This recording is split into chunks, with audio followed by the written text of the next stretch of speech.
Or good morning or good afternoon, rather. I'm sorry. Good afternoon. This case is being live streamed on YouTube. It is a dependency case, and I don't think that we're going to have much occasion to get into the specific substantive facts of the case, but let's be mindful that we refer to the appellant and her child by their initials if we refer to them at all. Um, I'm Dan Traver. I am the Chief Judge of this court, and I'll be presiding today. I'm joined by my colleagues, the Honorable Jared Smith and the Honorable Roger Ganem. We're here today on our December 12th, 2025 order, which directed you to show cause why sanctions shouldn't be imposed against you personally for failure to comply with our October 25, 24 and November 2025 orders. And I want to give you an opportunity to respond today to that show cause order. But before we do, I'd like to set some background that shapes what we'll be talking about during this hearing.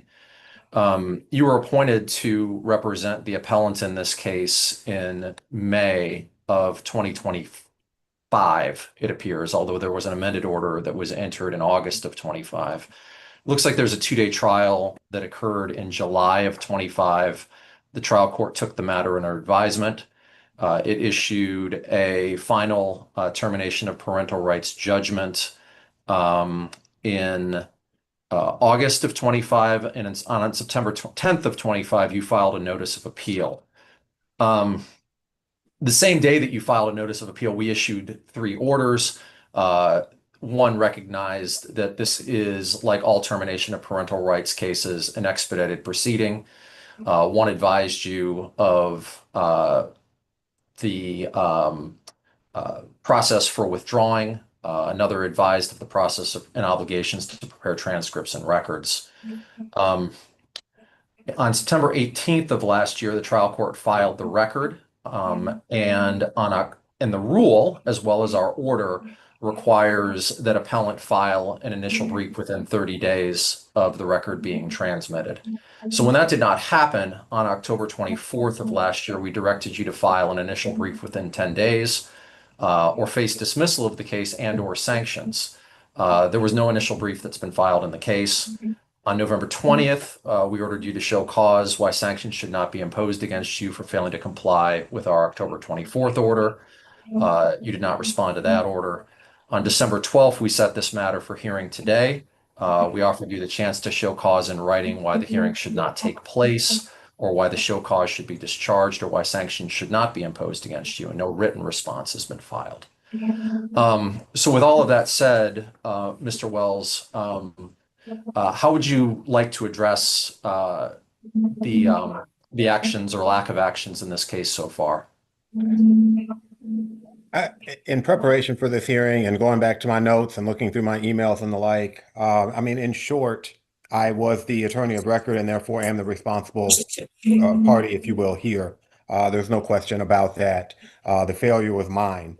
However, as the court indicated, I was originally court appointed to represent KS in the underlying determination hearing or trial rather. I did that. I am not on the court appointed list to do appeals. Initially, KS indicated to me that she did not want me to file a notice of appeal, that she was going to hire counsel to do that. So I waited a while before I did anything. Ultimately, through continued conversation with KS, she advised that she would want me to file the notice, but that she would be hiring private counsel. So I filed the notice. And once I received the October 24th order, we reached back out to KS to advise, sort of what the status of the case was, that nothing had been done yet. We were assured by KS that she had just hired or was in the process of hiring appellate counsel to do this, and again indicated she did not want me, nor did she want court-appointed counsel. That is where I think I made sort of, I don't want to over dramatize this, but sort of the ultimate sin. I made an assumption, and my parents taught me better than that. I know better than to make assumptions, but I made an assumption at that point that she had, in fact, followed through and got private counsel, that they would be filing some information as far as the notice goes, and likely, I would imagine, a motion for an extension. Um, I did not, and I went back through all of my emails. I checked all of my folders. I've gone into junk mail and the others. And I cannot find in my emails any November 20th order from this court. Now, I'm certainly not suggesting this court didn't send it to me. That's not what I'm suggesting at all. Just advising that I didn't see one, I didn't have one. The next communication I received was the communications about the sanctions hearings. In retrospect, I should have very simply filed a motion to withdraw at the time that I filed my notice of appeal. I've not done a TPR appeal before. I have done criminal appeals before, and I have at times had lawyers file a notice of appearance once they were advised that they were in, and it sort of just does the transfer. That's been many years, I will admit as well.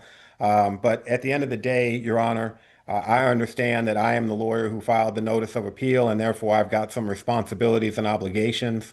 And I did not, candidly, I did not satisfy those in the professional manner in which I should have. I made an assumption at one point, which again I understand is leading to issues and problems. But I had been communicated with KS on multiple occasions who advised that she did not want court-appointed counsel, she did not want me, and that she had in fact hired private counsel to perfect her appeal. I relied on that. I should not have, in and of itself, relied on that. I should have taken steps to withdraw myself from this matter.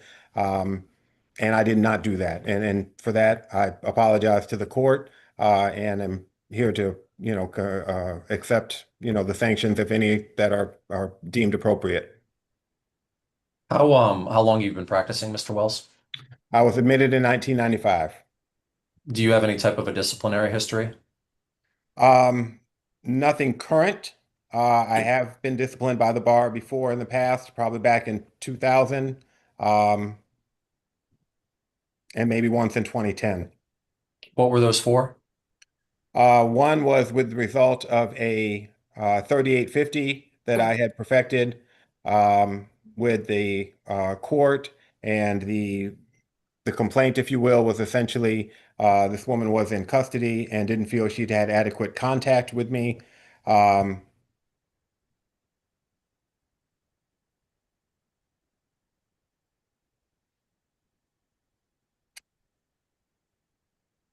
the other one, I believe, had to do with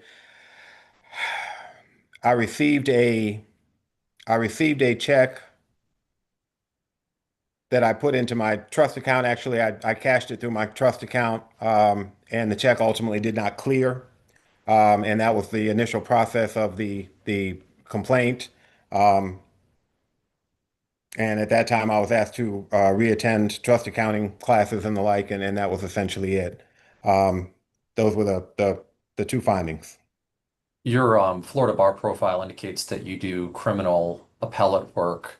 But do I understand what you said correctly, that you don't do dependency appellate work? I've never done dependency appellate work. I'm not on the court appointed list for dependency appellate work or any appellate work at that matter. And frankly, I haven't done criminal appeals in several years. I sort of don't do those anymore. I probably need to update that on my Florida bar, but I just don't anymore. Are you mindful of the Florida Rule of Appellate Procedure that controls family or dependency appeals and the obligations that rule places on trial counsel as distinct from appellate counsel? To be candid, I am not, because I've never done dependency work. I've never had a dependency case ask for an appeal to be done. This was the first time. Again, I'm not suggesting that that's an excuse. Please understand, I'm not trying to make excuses here. But no, sir, I'm not familiar with dependency appellate law at all. And how many dependency cases have you handled in your trial capacity? I have done probably two dependency trials, and this was, I believe, the first TPR trial that I actually had that going to through to trial. Were you appointed to this trial as privately retained counsel or as part of, like, in Orange County, we called them conflict wheel counsel, where there was not RCC or when you see it in the criminal realm, the PD ability to handle it? Yes, sir. I was appointed through that same kind of process. It was a contract. It was after RCC withdrew due to representing the father. Criminal, well, not criminal, but private lawyers are then on a rotation list, and I was appointed through that. How long have you been on that wheel for dependency? Maybe 4 or 5 years at this point. Okay. Um, what steps have you taken since you received any of our orders to withdraw or to ensure that your client's interests are protected in this appeal? The only steps that I took again, and the first step was contacting the client back in October and advising, if in fact she had followed through and hired this attorney that she had indicated she was going to hire. At that time, she advised that she was. And since I was aware of this sanctions hearing, my office did prepare a motion to withdraw. And frankly, we included in that motion a request that a public defender be appointed to perfect the appeal. That has not been heard yet. It was very recently drafted. I was out for most of the holiday period, and once I returned and saw these emails and the like, and talked with Miss um, Pectoral, I guess, Pectoral. Yes, that was when You're referring to our clerk of court, Stacy Pechtel? Yes, sir. She contacted my office, and when we spoke, and at that point, I did file a motion. Again, I don't believe it's been heard yet. It's somewhere in the 10th Judicial Circuit, and I intended to follow up with that tomorrow to find out from the court if they've in fact received it, and if they need to have a hearing or if they're just going to grant it. Okay, and you anticipated my next question, which is that you've not followed up having filed that motion to Not as of yet, no, try sir. to get it prioritized. Okay. No, sir. I will be in dependency court tomorrow morning and intended to, in fact, in front of the same division and intended to inquire at that time. Um, in looking at the record on this case, it appears that you're in the wake of the trial court's TPR judgment. Your client attempted to fire you and self-represent, and the trial court made a determination that because of her, as the trial court described it, her mental health issues, she didn't have the capacity to make that choice. Is that correct, sir?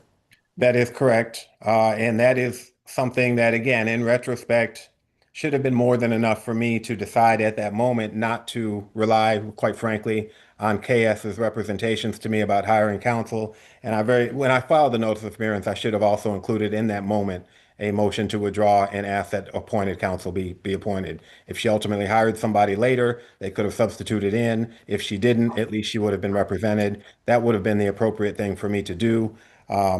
And I didn't, and I didn't in part because I was relying on her representations, which it was a strange matter in the sense that she wasn't incompetent, but she had some mental health, and it was different for me. I'll put it that way. It was just a different situation to be in. Um, Having a client that I've consulted with, that I've tried to assist with, that I've had communications with, but at the same time knowing there were levels of mental health factors at play. Um, and so yes, and again, I'm certainly not trying to blame her. I'm not at all trying to displace blame and responsibility, but it was a different sort of situation. I even felt during the trial that it was again, it was just strange. I wasn't sure if because of the mental health that was clear that even the advice I was providing was getting through. It was just strange for me. In the 30 years I've done this, I've never really been in a situation like that. I've had clients that were incompetent, and those are sort of easy to deal with. We know that process, but I don't know that I've actually had a client who had the mental health levels that she had, but was still competent to proceed. And so yeah, trying to figure out how much of her wishes do I take into full account and try to act on, and how much do I step aside and say professionally, sort of put myself in the shoes maybe of a mental health person. Do I take this? Do I hear this? Do I act on this? Or do I do the lawyer thing and sort of maybe sometimes disregard my client's wishes? You've acknowledged that you're not mindful of the rules, so I'll advise you that 9.146H directs us to prioritize dependency cases and termination of parental rights cases. Do you appreciate why we're directed by the Florida Supreme Court to prioritize these cases? I do. I believe it's similar to the same reason the trial court levels are directed to prioritize them. Yes, sir. And the 9.146 places some obligations on the part of the trial lawyer to assist in the expeditious preparation of the record and transcripts. I'll note for you that no transcripts have been filed in this case yet. Have you done anything to prepare for that, to ensure that they've been prepared or that they're going to be able to get filed? To be candid again, Your Honor, I have not. So I think that you'd agree with me, even if you were going to prepare this appeal, that you couldn't file an initial brief challenging anything that the trial court might have done at trial without the trial transcripts, correct? Agreed. So you understand that because of this conduct, we are not going to be able to prioritize this case in the manner that we normally would be able to, because we're going to have to oversee the process of getting successor counsel put into place, get the transcripts, and then somewhere down the line, evaluate the case substantively. That's correct, Your Honor. Judge Smith, do you have any questions for Mr. Wells? Well, I guess, Mr. Wells, I appreciate your taking responsibility. I do want to say that up front. I had a couple questions. I guess one is just pretty factual here. When your client told you that she had hired counsel, did she ever give you a name of the attorney? She did not. She didn't really want to get into that with me. She was very, especially after the court denied her request to self-represent or to do something else. Our communications were somewhat evasive, I suppose. When I communicated with her, she's seemed very suspicious of anything related to the court-appointed counsels, the judges, the procedures, and so she was not very willing to share specifics with me. Okay. Did that raise any flags to you that she wasn't telling you the name of the attorney? Like maybe she's just misleading you a little bit and not It telling it you the didn't full raise the story? flag of being misled, honestly, because she has moments where she could be very, I don't want to say convincing, but very reasonable sounding, I suppose. And despite the findings of the mental health challenges that she has, um, and it was consistent with other events that I've had with her where she was less than forthcoming with information, but what the general information she provided ultimately did come to pass with regard to witnesses and the like. Um, it should have been, as I indicated, it should have been a red flag to me, and I should not have assumed, which I did do, quite frankly, that I could take it at face value. Um, and that again, it's entirely my fault and my poor judgment. Okay. You checking the docket on this? I mean, from the time you filed the notice of appeal back in September, were you watching to see what documents were being filed? I received a few notices that the record had been prepared, and then after I believe the October 24th, there was a check by my office to see what the status was, what the docket entries were. Um, but again, candidly, I did not do really any checking after that. I took it that she was hiring counsel and that counsel would sort of step in. Again, bad decision on my part, made assumptions on my part. Um, but I will say, even though I haven't gone through the process of doing a TPR appeal, the process is slightly different than in criminal court. And that is, I guess, where I've got at least a little bit of experience. And I think inherently in my mind, made another assumption that maybe there were some similarities there. And so I didn't take the extra effort to see that there were differences and that there were different timetables and the like, and things had to be done a little differently. And again, I appreciate you recognizing that you made a mistake here. Yeah, absolutely. It goes a long way, frankly, with me when people admit that. Would you concede that because you've admitted doing something that you know is in violation of our rules and in violation of our court order, that we have to do something in response to this? Absolutely. Absolutely. Have you thought about that? When you walked in here today, did you think, this is what I believe would be a reasonable sanction from the 6th DCA? Honestly, I think the best way I can answer that is I came into this frankly expecting a sanction, but I'm not sure what appellate sanctions generally come about. So I wasn't sure what's the parameters of sanctions and therefore what would be potentially appropriate or not. Um, I I expected maybe a financial sanction, I suppose, but beyond that, I'm just not sure. As I indicated, I certainly can appreciate maybe wanting me to take a course or take some CLE classes with regard to this, but then I thought I'm not sure because I don't ever intend to do dependency appeals. I just don't. I specifically do not put that on my contract when I seek to be on the contract list for Polk County.